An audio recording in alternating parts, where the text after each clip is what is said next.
साही जी और भट्ठे की भूतिया कहानी। गांव के किनारे एक पुराना भट्ठा था जहां कई सालों से कोयला निकाला जाता था। पर अब ये भट्ठा वीरान पड़ा था।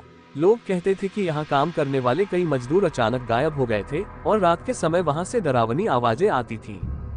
गांव के बुजुर्गों का मानना था कि यह भट्ठा श्रापित है। साही जी, जो गांव के एक गरीब मजदूर थे, कोयला निकालकर बेचने का काम करते थे।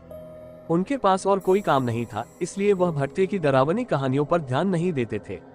हर रात वह अपनी गाड़ी लेकर भट्ठे पर जाते और कोयला निकालते।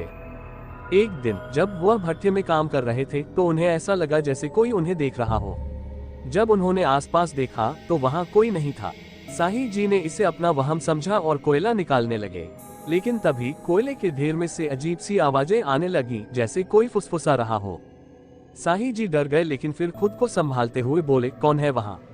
मजाक करना बंद करो। जवाब में गहरी भयानक हंसी गूंजी। साही जी के हाथ पैर कांपने लगे, लेकिन उन्होंने सोचा कि यह हवा का असर होगा।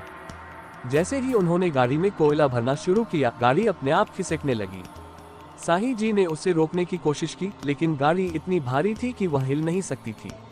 तभी भट्ठे के कोने से एक अधजला आदमी निकला। उसकी आंखें अंगारे की तरह लाल थीं और उसका शरीर कोयले की राख से ढका हुआ था। वह आदमी धीरे धीरे साही जी की ओर बढ़ा और डरावनी आवाज में बोला, ये भट्ठा मेरा है। यहाँ से जो भी कोयला ले जाता है वह मेरी आत्मा को परेशान करता है। तुमने भी मेरी शांति भंग की है और अब तुम्हें इसकी सजा भुगतनी होगी।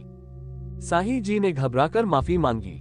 उन्होंने हाथ जोड़ते हुए कहा, मुझे माफ कर दो, मैं मजबूर हूँ। ये काम मेरे और मेरे परिवार के लिए जरूरी है।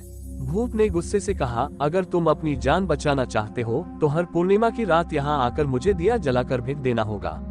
अगर तुमने ऐसा नहीं किया तो तुम्हारी आत्मा भी इस भट्ठे में फंस जाएगी। डरे हुए साही जी ने वादा किया और भट्ठे से भाग गए।